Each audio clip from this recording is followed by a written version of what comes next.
ustedes saben, el tema de las profecías bíblicas se ha puesto más candente, más vigente, más a la orden del día en estos momentos que nunca antes.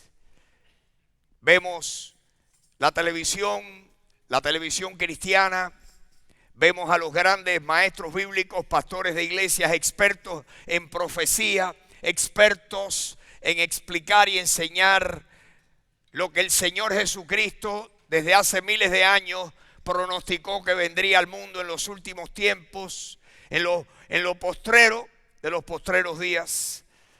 Jonathan Cahn, ese hermano criado en un hogar judío ortodoxo, vino a conocer a Jesucristo y ahora es un predicador mesiánico que conoce las escrituras, conoce el hebreo y ha escrito unos libros tremendos acerca de lo que está pasando. Es un profeta, en mi opinión, para estos tiempos. Otros tremendos predicadores: John Hagee, pastor de una iglesia importante en San Antonio, Texas. David Jeremiah, pastor de una iglesia importante en San Diego, California. Robert Jeffress, pastor de una iglesia inmensa en Dallas, Texas. Tenemos desde hace unos cuantos años el libro La Década, donde se puso la profecía de los últimos tiempos de moda. Fue la década de 1970. En 1969, un hermano pastor escribió un libro, y ese libro es uno de los libros cristianos de mayor venta en todos los tiempos. Él escribió un libro, por supuesto, en inglés. Él se llama Hal Lindsey, y ese libro ha sido traducido a muchos idiomas. En español es el libro La Agonía del Planeta Tierra, donde él en 1969 explicó la Biblia y los detalles que la Biblia daba, y todo lo que escribió en 1969 lo estamos viendo desenvolverse ante nuestros propios ojos. El libro de Apocalipsis, ese libro, el último libro de la Biblia, la última revelación del Señor para nosotros, para este tiempo. El último libro, el libro número 66, donde el Señor le da la visión y le enseña cosas al profeta, al apóstol Juan, para que las escribiera, para que quedaran no solamente para los cristianos del primer siglo, sino para los cristianos de todos los siglos, desde aquel momento, el libro de Apocalipsis. Y pues más que nunca el libro de Apocalipsis está siendo sacado, desempolvado. Y eso nos trae al tema de hoy, porque hemos estado hablando nosotros aquí en nuestra iglesia sobre las profecías de Daniel. Daniel es el profeta de los últimos tiempos en el Antiguo Testamento. Daniel y Apocalipsis encajan perfectamente, son el complemento el uno al otro. Y hemos estado hablando de las profecías a las iglesias y las profecías de Daniel. Y comenzamos la semana pasada a hablar acerca del mensaje del Señor a las 7 iglesias. Y quisiera hablar con ustedes hoy un ratico. Quisiera que pensáramos un poquito en el mensaje que el Señor le ha enviado a las iglesias en 2 capítulos de Apocalipsis, que son el capítulo 2 y el capítulo 3. Quiero comenzar mostrándole unos versículos que lo van a ver en la pantalla.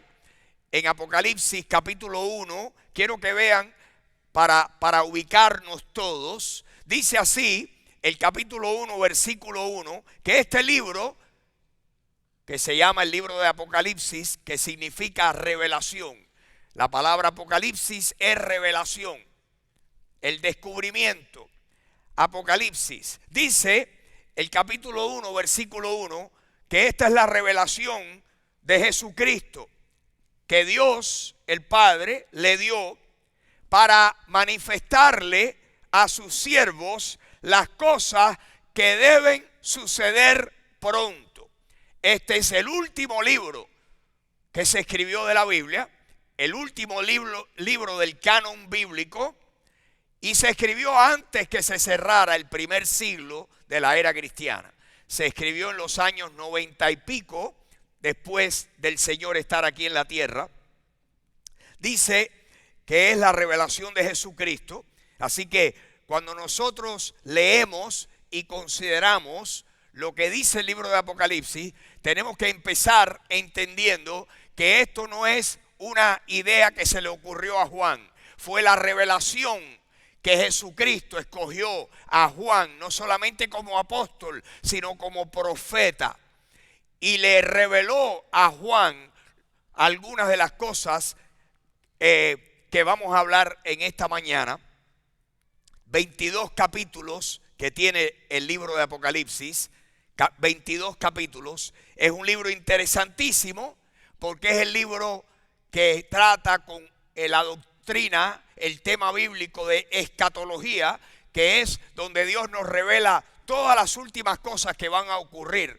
En otras palabras, la historia desde la perspectiva de Dios. ¿Qué va a pasar en el futuro? Las cosas finales acerca del mundo, del juicio final, de la eternidad, de la tribulación, de la segunda venida de Cristo, de lo que va a ocurrir en la tierra. Todo eso está revelado porque esta es la revelación de Jesucristo. Y es un libro muy interesante porque contiene unos datos interesantísimos. Uno de ellos que yo encuentro sumamente interesante es que en el libro de Apocalipsis el número 7 se repite muchas veces, como en ningún otro libro en la Biblia. El número 7 habla de muchas cosas, habla del mensaje a 7 iglesias. En ese mensaje habla de los 7 espíritus que están delante de Dios. Habla de 7 estrellas, de 7 candeleros, de 7 lámparas de fuego, de los 7 espíritus de Dios, del libro con 7 sellos, del cordero que tiene 7 cuernos, 7 ojos, de 7 ángeles, de 7 trompetas, de 7 truenos, del dragón, el diablo que tiene 7 cabezas y 7 diademas en la cabeza, de la bestia que tiene 7 cabezas, de los 7 ángeles que traen las 7 plagas, de las 7 copas de ira, de los 7 reyes, de las 7 plagas postreras y muchos más 7. ¿Por qué tantos 7 repetidos? Porque el número 7 significa totalidad, algo que está total y que está terminado en la mente de Dios. El número 7 tiene esa explicación en la Biblia. El número 7 es un número especial que Dios ha escogido. ¿Y por qué el libro de Apocalipsis repite tantas cosas que son 7? Porque Dios está dándonos la revelación total. Es la revelación total. ¿Por qué 7 iglesias? Había muchas más iglesias, pero el Señor escogió el número 7, 7 iglesias. El apóstol Juan le escribe este libro a 7 iglesias. Acuérdense que el cristianismo comienza en Jerusalén. El Señor le dice a los apóstoles: ustedes están llamados a ser mis testigos. Cuando venga el Espíritu Santo, ustedes recibirán poder, dice Hechos 1:8, cuando haya venido sobre ustedes el Espíritu Santo, y ustedes me serán testigos en Jerusalén, en Judea, que está al sur de Jerusalén, toda la región donde estaba Jerusalén, Judea, en Samaria, otra región de Israel, y luego hasta lo último de la tierra. Y nuestros hermanos salieron y empezaron a plantar iglesias tal y como el Señor les dijo. Jerusalén, la iglesia en Jerusalén, las iglesias en Judea, iglesias en Samaria. Y luego el Señor les dijo: es hora de partir y de montarse en un barco y de ir y cruzar el mar Mediterráneo y plantar iglesias. Y el apóstol Juan le escribe a las 7 iglesias que estaban en lo que hoy en día es el país de Turquía, En aquel entonces se conocía como la región de Asia Menor. 7 iglesias. ¿Por qué 7? Bueno, porque esas 7 iglesias eran 7 de las tantas que había. Pero era que el Señor quería enseñarnos algo, la totalidad de cuáles son los problemas, las cosas buenas y las debilidades que cualquier iglesia puede tener. En esta mañana, ¿por qué es que este mensaje del que vamos a hablar es importante para usted y para mí? Porque nosotros somos miembros, primero, de la Iglesia Universal de Cristo. Segundo, somos parte de una iglesia local. Y como individuos tenemos deficiencias. Y el domingo pasado yo les comentaba que la posibilidad mayor que todos los cristianos tenemos es la posibilidad de mejorar, de superarnos, de cambiar, si queremos cambiar. El hombre pone el querer y Dios se encarga de empoderar al hombre. Los cristianos podemos ser empoderados con el poder de Dios.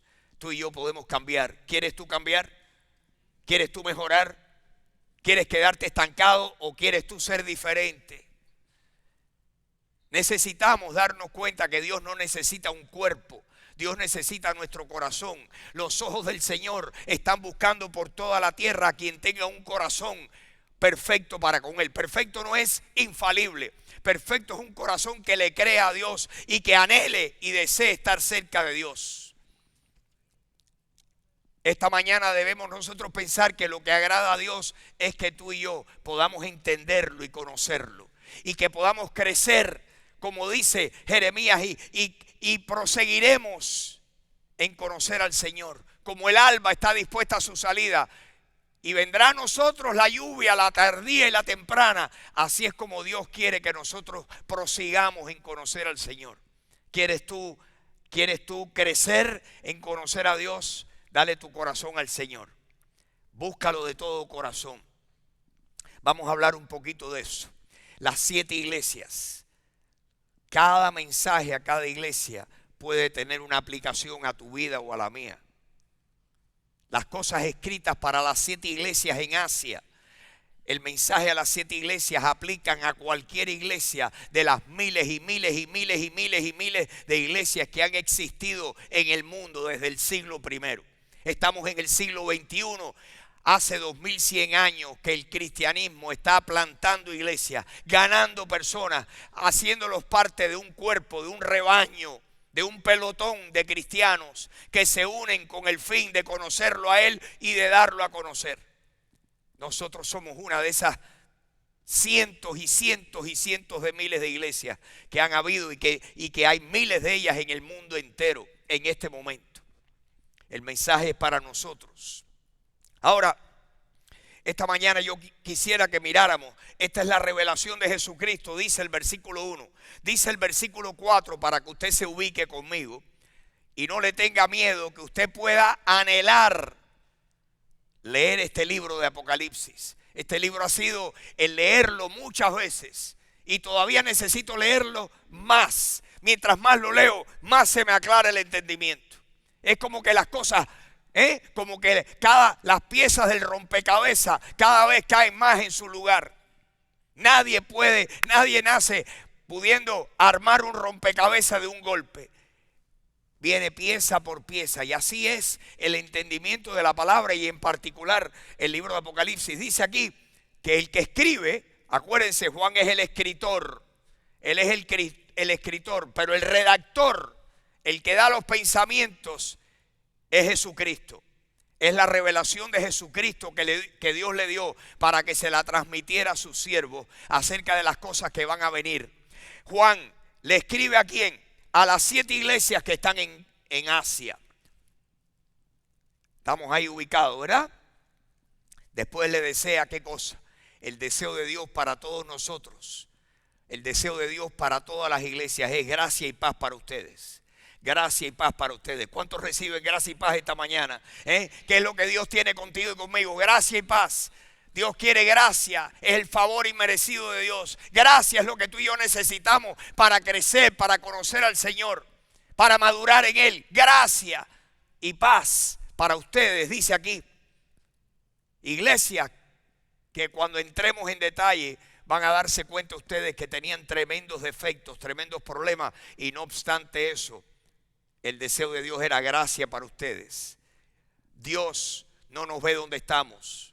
Dios no ve donde estamos. Dios no ve nuestra condición. Dios ve nuestra posibilidad. Dios ve nuestro potencial. No es donde tú y yo estamos, es donde pudiéramos estar si nos entregamos al Señor.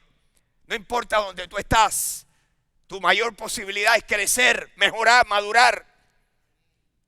Crecer en la gracia y en el conocimiento de nuestro Señor y Salvador Jesucristo. Habla 2 de Pedro 3:18. Juan a las 7 iglesias, gracia y paz a ustedes. ¿De quién? ¿De parte de quién? Del que es, del que era, del que ha de venir. El que es, ahí estaba en el presente Jesús. El que era, había estado en el pasado. Y el que ha de venir, el Señor Jesucristo, está en el futuro también. ¿Quién está en todos los tiempos? Presente, pasado y futuro. Jesucristo, Dios. Ese es el que vive en un eterno presente. De ese, el que ha de venir, de los 7 espíritus que están delante de su trono, termina el versículo 4. Ahora miren lo que dice el versículo 11. Dice el versículo 10 que de repente Juan oye una voz detrás de él y se voltea.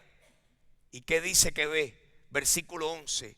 La voz decía: yo soy el alfa y la omega, el primero y el último. Escribe en un libro lo que ves y envíaselo a las 7 iglesias que están en Asia. Éfeso, la primera.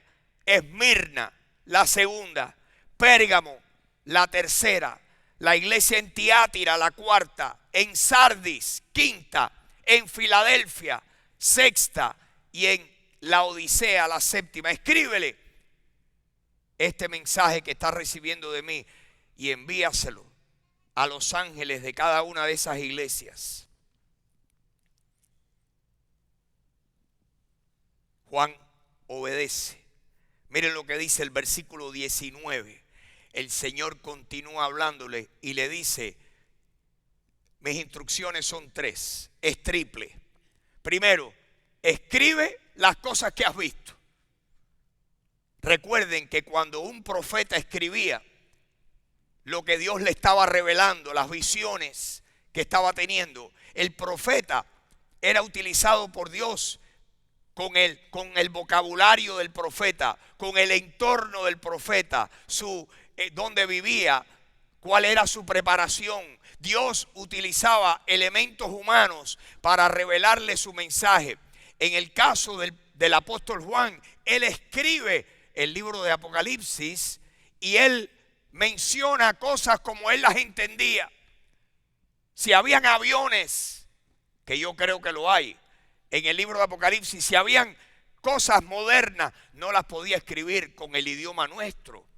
Tenía que escribirlo en el contexto que él conocía y que él entendía.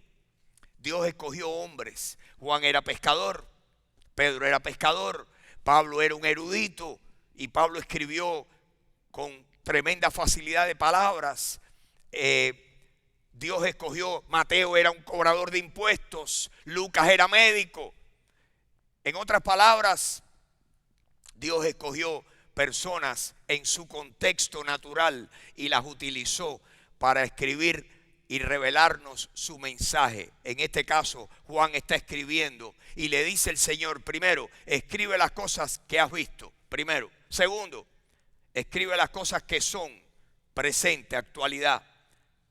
El capítulo 2 y el capítulo 3 de Apocalipsis era un mensaje a iglesias que estaban allí, que existían, que eran reales en aquel momento. Nosotros tenemos hoy el beneficio de ver cuáles eran los problemas, las virtudes y los defectos de aquellas iglesias y de los individuos que componían aquellas iglesias, y la palabra la aplicamos a nuestras vidas. Escribe las cosas que has visto, las que son, presente, y después escribe las que serán después de estas. Todo lo que Juan escribe desde el capítulo 4 en adelante. El capítulo 4, el Señor lleva a Juan dice que lo sube y le dice: sube, que te voy a mostrar las cosas que van a ocurrir después de estas, de las presentes. Y de repente Juan es tomado en el espíritu y asciende y ve el trono celestial, capítulo 4, y se ve el trono de Dios, se ve los ángeles, se ve los querubines, la adoración a Dios en el cielo.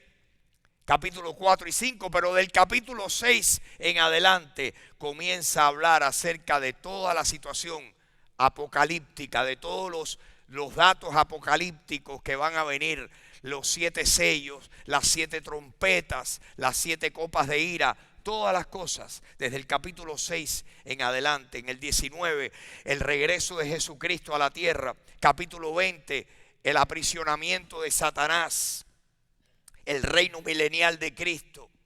Luego, la revuelta nueva del diablo, lanzado al lago de fuego. El juicio final, capítulo 20, capítulos 21 y 22. Vi cielos nuevos y tierra nueva donde mora la justicia. Ya es el estado de la eternidad, el estado perfecto, con la ausencia completa del pecado, donde no va a haber ya pecado, ni oportunidad, ni la posibilidad de pecar. Capítulos 21 y 22, las cosas futuras. Escribe lo que has visto, las cosas que son y las que serán después de estas. Y Apocalipsis desarrolla esa temática. Quiero que vean por último. Ahora, vamos al capítulo 2. Y yo quisiera comentarles algo que es muy, muy significativo. Porque a las 7 iglesias se termina cada mensaje es diferente. Cada iglesia recibe la aprobación y la disciplina del Señor. Diferente. A 5 de las 7 iglesias, el Señor incluye en su mensaje: tienes que arrepentirte. Solamente 2 no les dice eso. Cada mensaje es diferente, 7 iglesias. Lo interesante es cómo termina cada mensaje, que yo quisiera aclarárselos para que les sea de provecho. Cuando hay una frase que se repite, interesante, 7 veces. 7 veces. ¿Cuál es la frase? Al que venciere. Al que venciere. Al que venciere. Al que venciere. Al que venciere, al que venciere, al que venciere. 7 veces Dios repite, Jesucristo repite: al que venciere, le va a venir, va a recibir como beneficio lo siguiente. Ahora, yo podría, y este es el problema con los seres humanos, que nosotros podemos dar nuestra propia definición de lo que significa vencer. Al que venciere. ¿Qué cosa es vencer? Podemos darle, cada uno de nosotros puede tener su propia opinión de lo que significa vencer. Por eso yo quisiera esta mañana proponerles a ustedes lo que yo he escogido hacer. ¿Qué es esto? Hay una definición en la Biblia. La Biblia nos habla de qué significa vencer. Y yo quisiera que usted leyera conmigo esa definición y que se la pudiéramos aplicar a ese mensaje repetido 7 veces: al que venciere, al que venciere, al que venciere. Voy a comenzar mostrándoles las 7 veces que la frase al que venciere se repite en Apocalipsis. Primero en el capítulo 2, versículo 7, si me lo pueden poner. Capítulo 2, versículo 7. Dice que el que tiene oídos para oír, oiga lo que el Espíritu le dice. ¿A quién? A las iglesias. Dicho sea de paso, Dios lo que nos está diciendo: hay una diferencia entre tener una oreja o 2 y oír. Oír es prestarle atención. Oír es oír con los oídos del corazón. Y te pregunto si tú oyes la palabra de Dios con los oídos del corazón. El corazón tiene oídos y tiene ojos. Y nosotros necesitamos oír a Dios en nuestros corazones. Por eso dice la Biblia: si tú oyes hoy su voz, no endurezca tu corazón. Al que tiene oídos para oír, oiga lo que ¿quién? Lo que el Espíritu le está diciendo a las iglesias. 2000 años después, tú y yo estamos aquí sentados diciendo, el Señor dijo eso. Entonces eso era para mí. Si yo tengo oídos, voy a oír, voy a escuchar, voy a prestar atención, voy a oír con mi corazón. Voy a oír con mi corazón. Yo te pido que tú oigas con tu corazón. El que tiene oído, oiga lo que el Espíritu dice a las iglesias. Ahora miren, primero al que venciere. Al que venciere, ¿le daré a qué? Le daré a comer del árbol de la vida, el cual está en medio del paraíso de Dios. El que venza, el Señor ha prometido darle a comer ¿de qué? Del árbol de la vida. El árbol de la vida que Dios le prohibió a Adán y a Eva comer, el Señor lo va a volver a poner en el paraíso para que todos los que estén allí en el paraíso puedan comer de ese árbol cuantas veces quieran. Al que venciere, le daré a comer del árbol de la vida que está en el paraíso de Dios. Primero, al que venciere. Segundo, al que venciere. Capítulo 2, versículo 11. De nuevo, el que tiene oído, oiga lo que el Espíritu dice a las iglesias. Y aquí viene, el que venciere, no. A ver, dígalo conmigo, no. No sí, no. Sufrirá daño ¿de cuál? De la segunda muerte. Quiero decirles algo. La Biblia dice que cuando uno recibe a Jesucristo como su Salvador, nace de nuevo. ¿Has nacido tú de nuevo? Tú necesitas nacer de nuevo, si no, no puedes entrar al reino de Dios. La Biblia dice que cuando uno recibe a Jesucristo, nace de nuevo. No de semilla corruptible, sino de la semilla incorruptible de la palabra de Dios que vive y permanece para siempre. La semilla incorruptible hace que nazcamos de nuevo. Ahora óiganme bien, óiganme bien. Las personas que nacen una sola vez, la física, van a morir 2 veces. ¿Por qué? Porque la primera muerte es la física y la segunda es la espiritual, en el lago de fuego. Dice Apocalipsis que esta es la muerte segunda y que el que no se haya inscrito en el libro de la vida será lanzado al lago de fuego. El que nazca una sola vez muere 2, pero el que nace 2 veces, primero de la carne y segundo del espíritu, nada más que va a morir una sola vez. Vamos a experimentar solamente la muerte física. El que nazca del espíritu y reciba a Cristo, sí nos vamos a morir físicamente, pero hemos nacido de nuevo para vivir con el Señor espiritualmente para siempre. Y dice ahí, el que venciere no sufrirá daño ¿de qué? De la segunda muerte. Así que será importante vencer. El que venciere no sufrirá daño de la segunda muerte. Qué promesa esa de parte de Dios, que si yo nazco, que si yo venzo, será importante averiguar qué quiere decir al que venciere. Yo creo que sí. La tercera vez que aparece la frase al que venciere está en el versículo 17. Dice así: el que tiene oído, oiga lo que el Espíritu dice a las iglesias. Al que venciere, le daré a comer ¿qué cosa? Del maná escondido. Comida de ángeles. La comida de Dios, el maná escogido al que venciere. Y le daré una piedrecita blanca. Y en la piedrecita escrito un nombre nuevo, el cual ninguno conoce sino aquel que lo recibe. En otras palabras, que ese viejo himno que cantábamos, hace años que no lo cantamos, pero mira que yo canté ese himno. Hay un nombre nuevo en la gloria, mío es. Hay un nombre nuevo en la gloria, mío es. Te pregunto si tú tienes un nombre nuevo, esa piedrecita la vas a tener. Al que venciere, dice que Dios se la va a dar. Tercera, al que venciere. Cuarto, al que venciere. El versículo 26 dice: al que venciere y guardare mis obras hasta el fin, yo le daré autoridad sobre las naciones. Aquí dice dos cosas: vencer y guardar sus obras hasta el fin, le dará autoridad sobre las naciones. En estos 7, al que venciere, hay comida ahí para masticar, y que Dios nos dé entendimiento para entenderlo todo correctamente.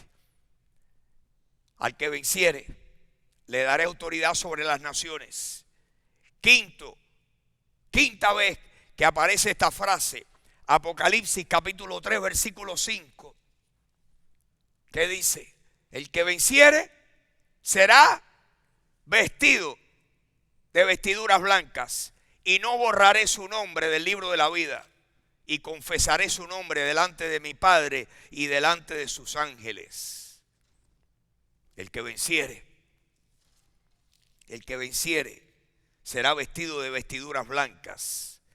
Sexta vez que aparece la frase, el versículo 12, dice así: al que venciere, yo lo haré columna en el templo de mi Dios, y nunca más saldrá de allí.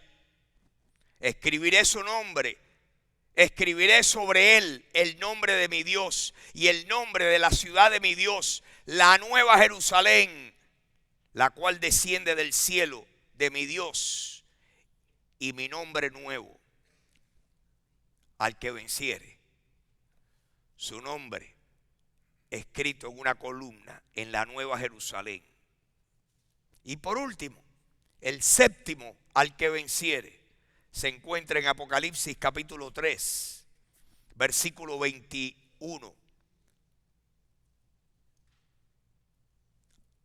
Al que venciere, le daré que se siente conmigo en mi trono, así como yo he vencido y me he sentado con mi Padre en mi trono. Allá hay carne. Allá hay carne.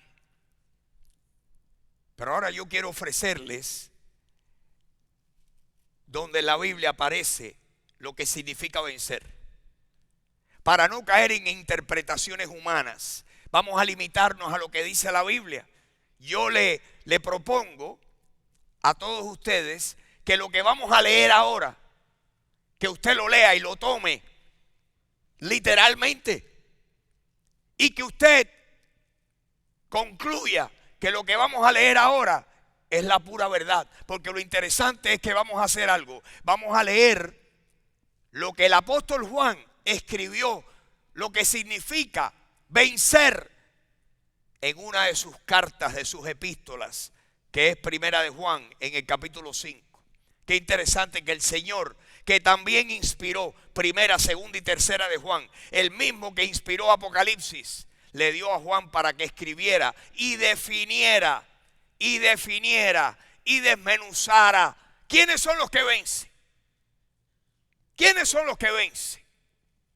Vamos a leerlo. Primera de Juan capítulo 5. Primera de Juan capítulo 5. Yo le pido, le propongo que usted lea esto y que usted lo tome así de sencillo como lo que vamos a leer, porque me parecen que son pasajes tan sencillos pero tan contundentes, tan llenos de la verdad. Recuerden que las verdades de Dios muchas veces son sencillas, aunque son extremadamente profundas. Vamos a leer unos cuantos versículos en Primera de Juan, capítulo 5. Vamos a comenzar, Alejandro, por el versículo 1.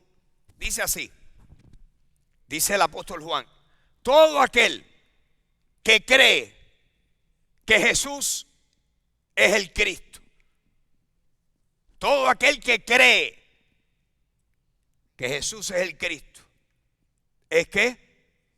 Es nacido de Dios. Todo aquel que cree que Jesús es el Cristo es nacido de Dios. O sea, que el que cree que Jesucristo es el Hijo de Dios, ¿cuántas cosas están implicadas ahí? Jesucristo es el Hijo de Dios, quiere decir que el Padre, el Hijo y el Espíritu Santo, los tres son Dios. Jesucristo es el Hijo de Dios. Dice que todo aquel que cree que Jesús es el Cristo, el Mesías, es nacido de Dios. Continuemos. Versículo 4. Versículo 4, Alejandro, por favor. Dice así: porque todo lo que es nacido de Dios, ¿qué? Vence ¿a quién? Al mundo. Todo lo que es nacido de Dios vence ¿a quién? Al mundo. Y esta es la victoria que ha vencido al mundo: nuestra fe. Nuestra fe. ¿Qué es lo que ha vencido al mundo? Todo el que es nacido de Dios vence al mundo. ¿Y qué es lo que vence al mundo? Nuestra fe. Versículo 4. Pero continúa. Esta idea se desarrolla más en Primera de Juan 5. Versículo 5. Miren lo que dice. ¿Quién es el que vence al mundo? Acuérdense que estamos tratando de buscarle una explicación, porque en mi opinión, el mejor intérprete de la Biblia es otro pasaje de la Biblia. No un erudito que escriba una explicación. No, la mejor interpretación de la Biblia es la propia Biblia. Toda la Biblia tiene que encajar. ¿Qué dice el versículo 5? ¿Quién es quien vence al mundo? ¿Quién es el que vence al mundo? Si no es el que cree que Jesús es el Hijo de Dios. ¿Quién es el que vence? El que cree que Jesús es el Hijo de Dios. Y te pregunto esta mañana, ¿tú crees de todo corazón? ¿Tú lo crees así agarrado con palitos de tendedera? ¿O lo crees de todo corazón? De todo corazón, que Jesucristo es el Hijo de Dios, que Él es el camino, la verdad, la vida, que todo lo que Él dijo acerca del Padre es verdad y que tú confías absolutamente en su palabra. Si tú crees que Jesús es el Hijo de Dios, tienes que confiar en Él. Vaya, con las manos arriba. ¿Quién es el que vence al mundo? Sino el que cree que Jesús es el Hijo de Dios. Pero se pone mejor todavía. Miren lo que dice el versículo 10. Tienen que leerse el capítulo entero. Yo estoy saltando para abreviar, que me queda poquito tiempo. Dice el versículo 10. El que cree en el Hijo de Dios, ¿qué tiene? Tiene el testimonio ¿dónde? El testimonio de Dios lo tiene ¿dónde? El que cree tiene el testimonio ¿dónde? Lo tiene en sí mismo, porque el Señor ha entrado en su vida y el testimonio lo tiene en sí, es la verdad. La verdad es la que nos hace libres. El que cree en el Hijo de Dios tiene el testimonio en sí mismo.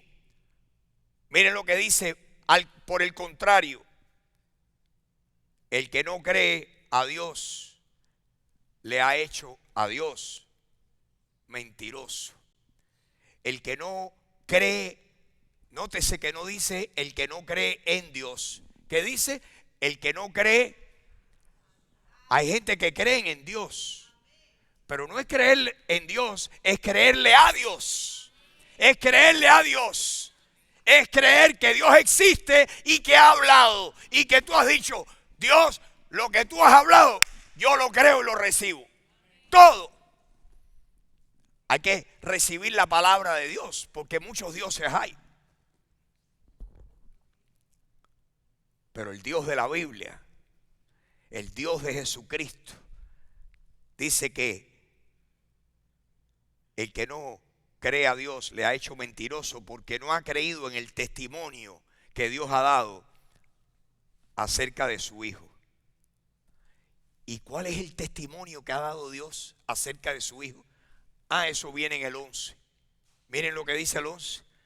Y este es el testimonio, que Dios nos ha dado ¿qué? Vida eterna. Y esta vida está ¿dónde? En su Hijo. Esta vida no está en Moisés.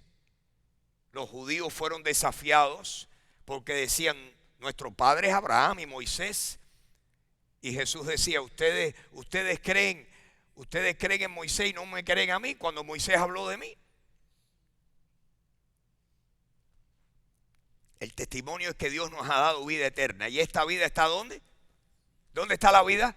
¿Dónde está la vida que tú y yo necesitamos? ¿Está dónde? En su Hijo.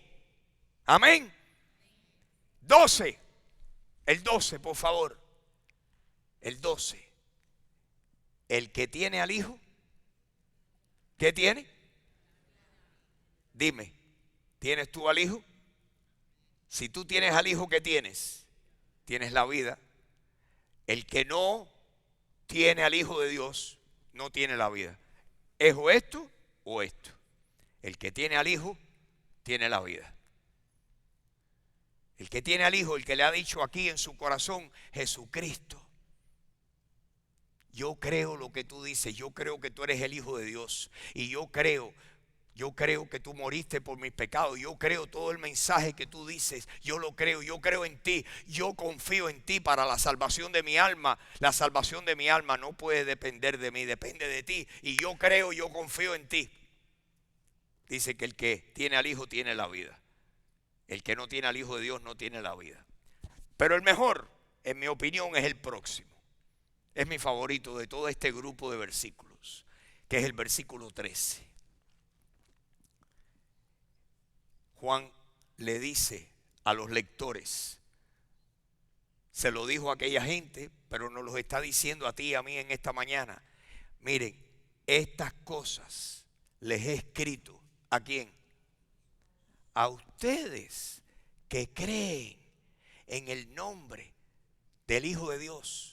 Estas cosas se las he escrito a ustedes. Este mensaje es para que los cristianos tengamos la confianza en el Señor. Estas cosas se las he escrito a ustedes que creen en el nombre del Hijo de Dios. ¿Para que qué?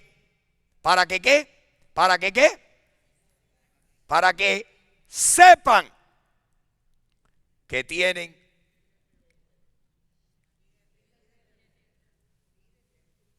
vida. Vida eterna.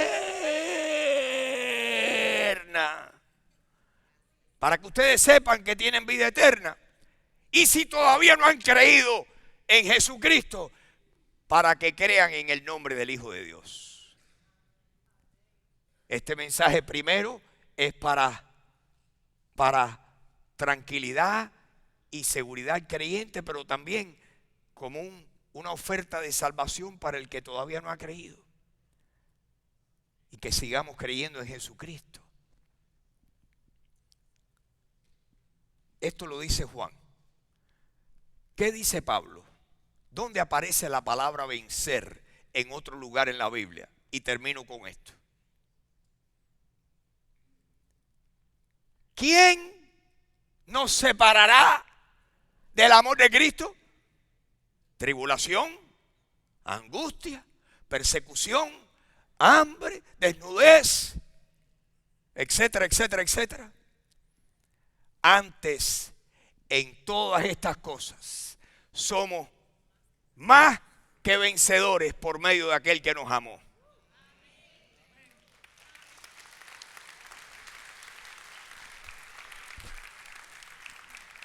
Pablo termina Romanos capítulo 8 diciendo, por lo cual estoy seguro. Óiganme, no tomen ligeramente la palabra seguro. Pablo termina diciendo, estoy seguro de que ni la muerte, ni la vida, ni ángeles, ni principados, ni potestades, ni lo presente, ni lo porvenir, ni lo alto, ni lo profundo, ni ninguna otra cosa creada nos podrá separar del amor de Dios que es en Cristo Jesús, Señor nuestro. Wow. Somos más que vencedores. Lo importante es que tú sepas que tú tienes a Cristo. A mí me preocupa muchísimo que hayan personas que profesen, pero no posean. Me preocupa muchísimo. Pero el que ha hecho esa decisión de todo corazón. Mire, le doy un ejemplo más. El Señor le dijo a Felipe: Felipe, acércate, vete por el camino hacia Gaza. Mira qué interesante. El camino de Gaza. Gaza mencionado en la Biblia. Vete por el camino de Gaza, que era por bordeando la costa, porque aquel eunuco, que era funcionario del gobierno de la reina de Etiopía, había venido porque era un gentil, era un etíope, pero se había convertido al judaísmo y había venido a la fiesta en Jerusalén para adorar. Así que era un judío que estaba, era un gentil que estaba buscando conectarse con el Dios de los judíos. Y estaba regresando para Etiopía. Dios le dice a Felipe: acércate al carruaje. Y cuando Felipe se acerca, oye que el hombre venía leyendo al profeta Isaías. ¿Y qué venía leyendo? Qué casualidad, el capítulo 53. Angustiado, desechado, varón de dolores, experimentado en quebranto. Todos nosotros nos descarriamos como ovejas, dice Isaías 53. Cada cual se apartó por su camino, mas Jehová cargó en él el pecado de todos nosotros. Y Felipe oye aquello y ahí se da cuenta: Dios me ha traído aquí. Y le dice al eunuco: ¿y tú entiendes lo que tú estás leyendo? Y el tipo le dice: si no me lo explican, no entiendo ni papa aquí. Y dice que sube Felipe y le explica el plan de salvación. Y que caminando, dice que pasan por un cuerpo de agua. Y que allí el eunuco le dice a Felipe: aquí hay agua. ¿Qué impide que yo sea bautizado? Ya le había hablado de bautizarse y todo. ¿Qué impide que yo sea bautizado? Y Felipe le dice: si crees de todo corazón, bien puedes. Y el eunuco le dice: creo. Si crees de todo corazón, bien puedes. Y el eunuco le dice: creo que Jesucristo es el Hijo de Dios. Para el carro ahí. Cochero, para el cochero. Ahí se bajaron y dice que lo bautizó. Y que el eunuco siguió, dice así la Biblia, gozoso su camino, y el Señor se llevó a Felipe para otro lado. Miren lo que dice la historia. La historia dice que ese eunuco regresó a Etiopía y que ese eunuco fue el que llevó el evangelio a Etiopía. Y que en Etiopía hubo salvación. Y hubo personas allí que conocieron a Jesús gracias al eunuco que era funcionario de la reina Candace. Y Dios se llevó a Felipe por otro lado. Si crees de todo corazón, bien puedes. La Biblia dice que si confesamos con nuestra boca que Jesús es el Señor y creemos en nuestro corazón que Dios lo levantó de entre los muertos, seremos salvos. ¿Has hecho eso tú? Si tú lo has hecho, tú has vencido, tú eres un vencedor. Somos más que vencedores por medio de aquel que nos amó.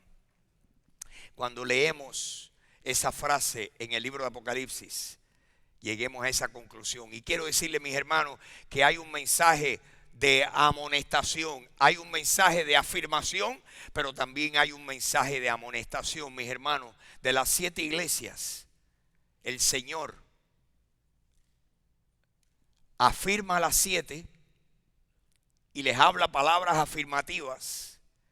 Eran iglesias y personas que estaban allí, congregaciones, pero el Señor amonesta a 5 de las 7.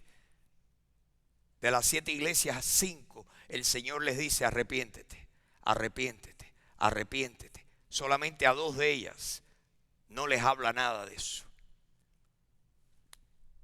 Dios tiene grandes cosas para nosotros en esas 7 iglesias. Y si podemos entender el plan de Dios para nuestras vidas, podemos entender que este libro de Apocalipsis, los capítulos 2 y 3 son para nosotros en este momento. Lo que va a pasar en el futuro, Dios quiere que tú y yo lo sepamos, por eso Dios nos los ha revelado. Pero Dios quiere que tú y yo estemos firmes en Él. Y mi oración es que Dios afirme y afinque nuestros corazones en la verdad. Y que Dios nos dé un corazón para cambiar lo que haya que cambiar.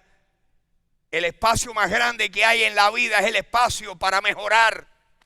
La posibilidad mayor que todos los que estamos aquí tenemos en común, sin excepción, es que tú y yo podemos mejorar como cristianos. Tú y yo podemos progresar. Tú y yo podemos ser mejores cristianos. Tú y yo podemos corregir lo que esté desordenado en nuestras vidas. ¿Hay algo desordenado en la tuya? En la mía lo hay. Dios no ha terminado conmigo. Dios está todavía trabajando en mí. ¿Y en ti? Si yo levanto la mano, ¿quién aquí se atreve a no levantarle y decir, yo soy una maravilla? Yo he oído cristianos decir, no, ya yo no necesito leer la Biblia porque lo he leído suficiente. Dios mío, yo necesito leerla mucho más. Y tú también. Dios nos quiere cambiar. Aquí hay personas sentadas esta mañana que sus vidas están donde están. Fueron rescatados de la depresión, de la soledad, de la oscuridad. Porque comenzaron a leer la Biblia y la palabra de Dios te cambia. Porque o la Biblia te saca del pecado o el pecado te saca de la Biblia. No hay coexistencia. O la luz conquista las tinieblas o las tinieblas opaca la luz. Mi hermano, no quiere Dios que nuestra luz alumbre de tal manera que los hombres vean nuestras vidas y que glorifiquen a nuestro Padre que está en los cielos. ¿No es eso lo que le da gloria a Dios? Que así alumbre tu luz delante de los hombres para que vean tu vida y glorifiquen a tu Padre. Pero para que nuestras vidas sean eso, necesitamos entregarnos de todo corazón. Les voy a pedir que se pongan de pie y vamos a terminar esta mañana. Padre Celestial, Señor, primero, Señor, si hay alguien aquí que todavía no ha vencido, gracias a la sangre de Jesús. Tú dices que la sangre de tu Hijo es la que nos reconcilia con Dios. Que la sangre derramada de Jesucristo nos reconcilia con Dios. Yo te pido, Señor, que si hay alguna persona aquí que no puede decir, yo sé que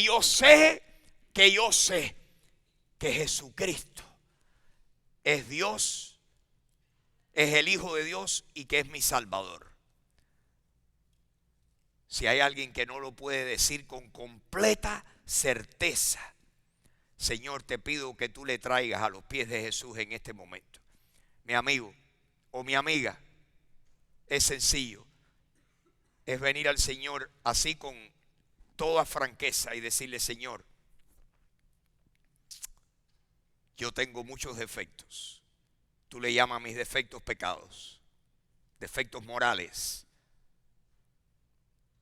Tengo muchos.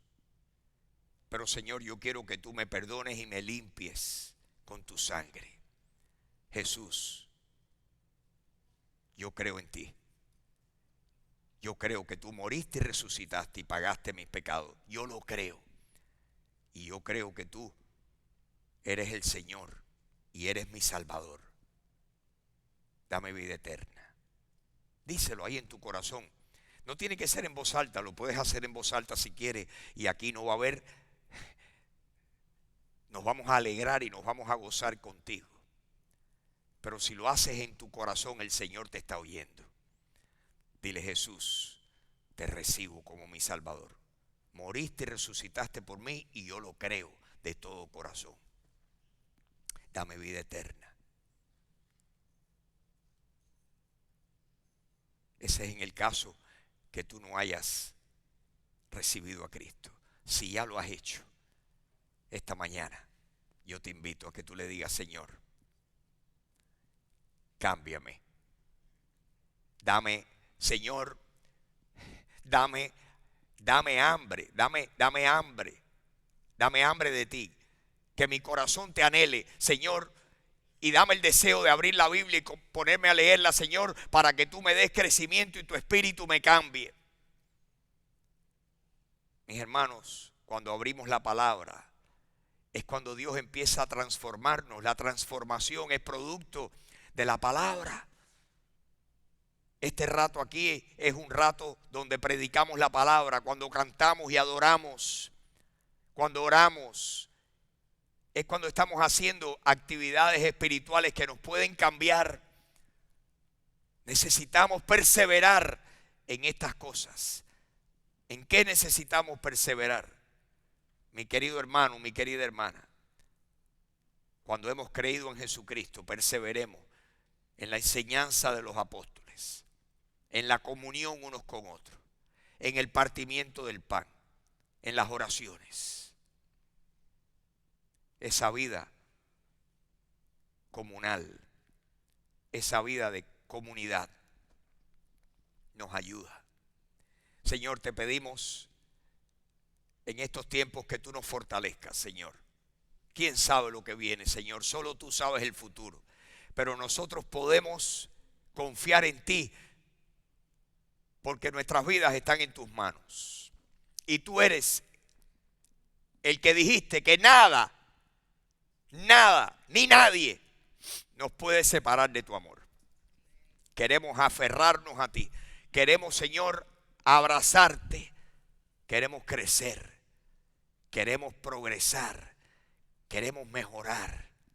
¿Cuántos desean eso? Díselo a Dios. A medida que yo lo voy diciendo, tú dile a Dios, amén, Dios, eso es lo que yo quiero. Si está en tu corazón, no es repetirlo como un loro, es porque está en tu corazón. Que cuando tú oyes y tú dices, es más, sin palabras podemos tener ese sentimiento y Dios interpreta el sentimiento de nuestro corazón. Señor, eso es lo que yo quiero.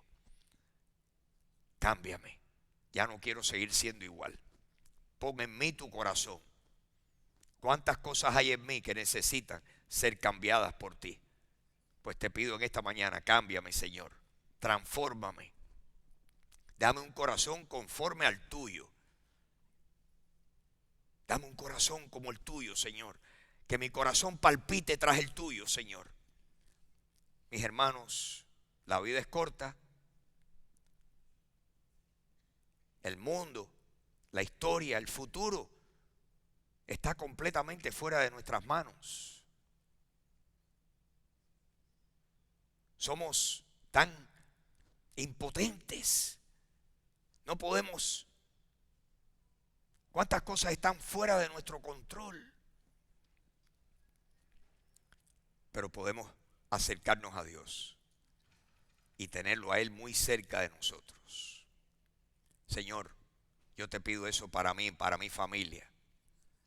Te pido eso para mis hijas, para mis yernos. Te lo pido, Dios. Toca sus corazones para mis nietos. Tócalos a los 8. Tócalos, Señor. Tócalos. Llámalos. Señor, despierta sus corazones para contigo. Te pido que hagas lo mismo con cada uno de mis hermanos aquí. Despierta nuestros corazones. Despierta los corazones de los que amamos. Que queremos, Señor, que te busquen. Despiértalos, Señor. Solo tú puedes hacer eso. Señor, ¿quién puede? ¿Quién puede manipular en el corazón del hombre? Solo tú, Dios. Tú eres quien único puedes cambiar el corazón. Te lo pedimos. Cambia el corazón de aquellos que amamos y que tenemos cerca de nosotros. Deseamos que tú los toques.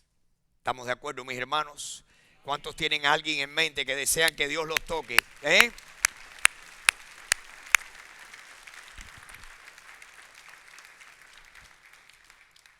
No es que le caigamos, que le demos con la Biblia por la cabeza. No. Es que oremos y que el Espíritu Santo haga su obra. Que podamos darle un buen testimonio como cristianos. Señor, ayúdanos. Gracias por este día. Gracias por este mes donde recordamos cuánto te agradecemos, cuántas bendiciones tenemos. Señor, perdónanos por ahogarnos en un vasito de agua. Señor, nos abaten tonterías. A mí, Señor, perdóname.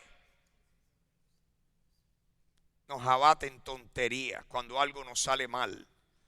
Cuando nos perdemos y no encontramos la dirección. Oh Señor, perdónanos.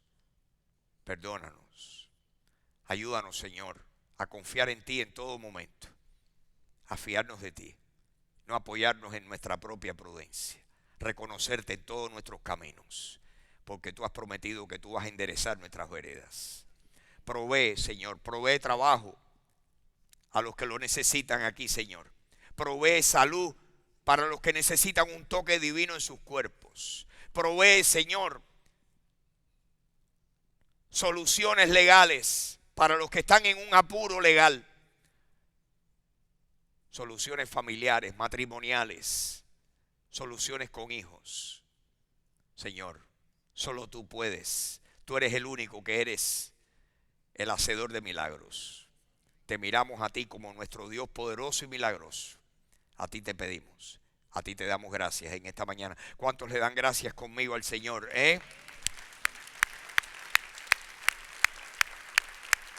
Sí, Señor. Gracias, te damos gracias. Bendecimos tu nombre. Te damos gracias hoy y siempre lo haremos, Señor. En el nombre de Jesucristo. Amén, amén, amén. Denle un aplauso al Señor, mis hermanos. Yo les agradezco tanto que ustedes hayan estado aquí esta mañana. Gracias por su paciencia. Que el Señor los bendiga. Los que puedan, nos vemos el miércoles. Que tengan tremendo día, tremenda semana. Que Dios les bendiga.